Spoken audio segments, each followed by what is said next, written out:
Hi friends, అసలు KA పాల్కి ఏమైందో ఏమో కానీ కేఏ పాల్ ఉగ్ర రూపం చూపిస్తున్నాడు. అసలు కేఏ పాల్ గారు ఒకప్పుడు పప్పెట్లా ఆయన్ని ఒక చిన్నపాటి జోకర్ లా చూశారు, కానీ ఇప్పుడు ఇంత వైల్డ్ గా ఎందుకు తయారైతుండో అర్థం కావట్లేదు.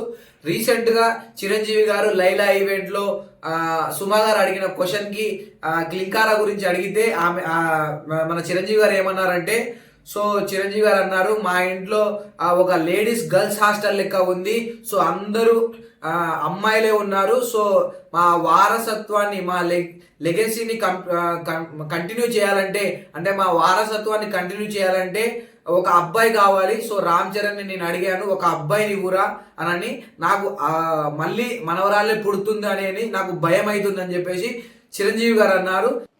ఒక లేడీస్ హాస్టల్ వార్డెన్ ఉంటుంది నాకు, లేడీస్ హాస్టల్ బాడీ లాగా చుట్టూ ఆడపిల్లలే, ఒక్క మగాడు. చరణ్ ఈసారి కానీ సరే ఇంకొక అబ్బాయిని కనరా, మన లెగసీ కంటిన్యూ అవ్వాలని కోరిక తనకి. అసలు ఈ ముద్దు ఈ అమ్మాయి అంటేనే మళ్ళీ ఇంకో అమ్మాయిని కంటాడేమో నా భయం. దీనికి మన కేఏ పాల్ గారు అయితే వార్నింగ్ ఇచ్చారు. మీకు సిగ్గుందా? మీరు ఒక మాజీ ఎంపీ, మీరు ఒక పద్మ విభూషణ్ అందుకున్న వ్యక్తి, అలాంటి వ్యక్తి మన నెహ్రూ గారి మనవరాలు ఇందిరాగాంధీ, సో మన ఇండియాని రూల్ చేసింది. సో అంటే ఆడవాళ్ళని ఎందుకు తక్కువ చేసి చూస్తున్నారు అని చెప్పేసి కేఏ పాల్ గారు అయితే వార్నింగ్ ఇచ్చారు.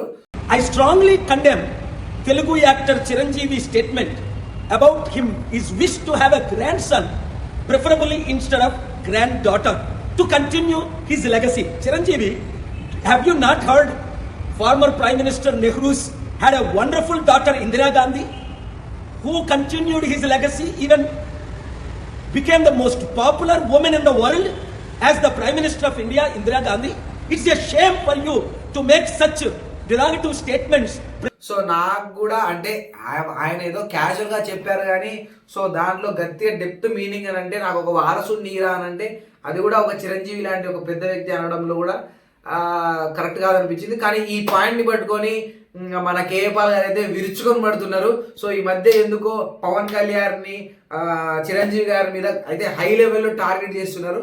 సో ఇక్కడ పవన్ కళ్యాణ్ ఫ్యాన్స్ కానీ చిరంజీవి ఫ్యాన్స్ కానీ కేఏ పాల్ ని తన ఈక్వల్ గా చూడొద్దని చెప్పేసి ఆయన హైప్ చేయని అవసరం లేదని చెప్పేసి ఆయన ఎంత ట్రోలింగ్ చేసినా, ఎంత కాకపడినా కూడా ఆయన్ని పట్టించుకోవట్లేదు.